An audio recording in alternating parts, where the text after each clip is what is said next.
90 రోజుల కోర్సు పూర్తి చేస్తే చాలు 100% ప్లేస్మెంట్ సపోర్ట్ తో సాఫ్ట్వేర్ జాబ్ మీ సొంతం. వెంటనే కోడ్ జ్ఞాన్ డెస్టినేషన్ ని సంప్రదించండి. ఎలా ఉండేది అన్నదమ్ముల మధ్య బాండింగ్? చాలా బాగా ఉండేది.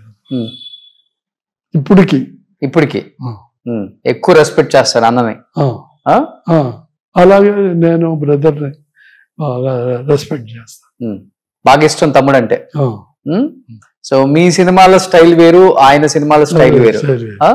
సో తమ్ముడు ఆ సినిమాల స్టైల్ ని తెర మీదకి తీసుకొచ్చినప్పుడు మంచిగా నవ్వుకునే వాళ్ళ, ఎంజాయ్ చేసే వాళ్ళ మీరు కూడా? ఆయన వాడని ఫ్రూట్ లేదు, అన్ని ఫ్రూట్స్ వాడారు. ఆయన పిక్చర్లు నేను తక్కువ చూసేవాడిని, ఎందుకంటే ఐఎమ్ నాట్ హియర్. నేను ఇక్కడ ఉండేవాడిని కాదు, బాంబేలో ఉండేవాడిని. సో కొన్ని పిక్చర్లు మిస్ అయ్యేవాడిని. ఎక్కువ రాఘవేంద్రరావు గారి సినిమాలు మీకు నచ్చిన సినిమా అంటే? లేడీ ఓరియంటెడ్ పిక్చర్ ఒకటి తీశాడు అనమాట. జ్యోతియా? జ్యోతి అసలు అది చెప్పాలి, జ్యోతి నేనే చేయాలి, కానీ రాఘవేంద్రరావు ఖాళీగా ఉన్నాడు, పిక్చర్ ఫెయిల్యూర్ అయ్యింది బాబు.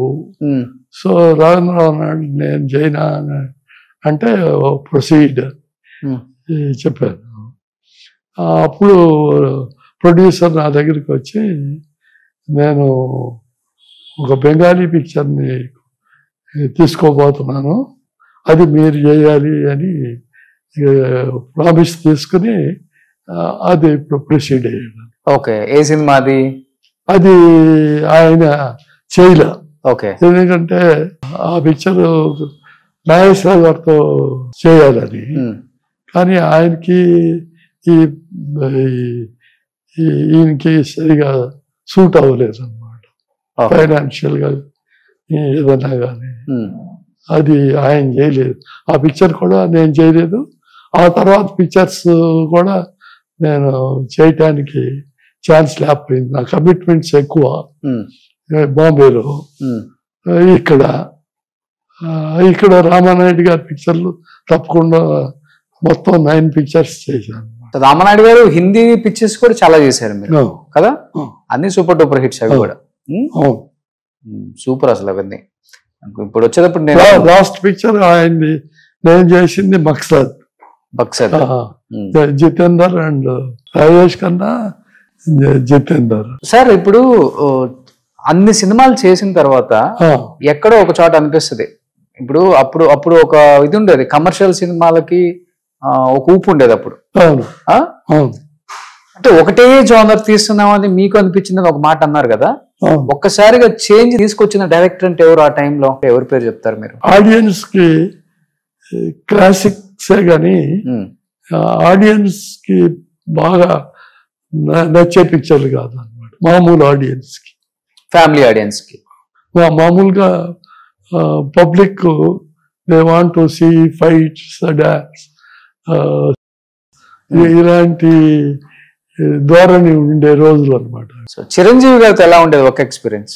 చిరంజీవి గారితో నేను పెద్దగా చేయలేదండి. ఒకటి తీశారు కదా ఇంటి గుట్టు, అది ఫస్ట్ మోహన్ బాబుతో మొదలుపెట్టి అతను కొంచెం ఏదో మిస్బిహేవ్ చేస్తే క్యాన్సిల్ చేసాం. ఆ తర్వాత ఈయన్ని చిరంజీవిని తీసుకుని కంప్లీట్ చేసాం. సో మిస్బిహేవ్ అంటే మీతో గొడవ అయిందా ఏమన్నా? గొడవ అంటే షూటింగ్ కి వచ్చాడు, వెయిట్ చేయమన్నాము, ఎందుకంటే సత్యనారాయణతో లోపల సీన్ చేస్తున్నాము, అతనికి ఫీవరిష్ గా ఉంది, అందుకని అతని సీన్ మొత్తం కంప్లీట్ చేసిన ఇతనితో మొదలు పెట్టాలని చెప్పాము. చెప్పినా కూడా వెయిట్ చేసి వెళ్ళిపోతున్నాను అన్నాడు. అంటే ఓకే అని చెప్పేసినాక నెక్స్ట్ డే అవసరం లేదు, మేము వేరే తీసుకుంటాము అని చెప్పి చిరంజీవిని మిగతా ఆర్టిస్టులు కూడా కన్విన్స్ చేసి చిరంజీవిని తీసుకొచ్చారు. చిరంజీవి బాగా చేశాం.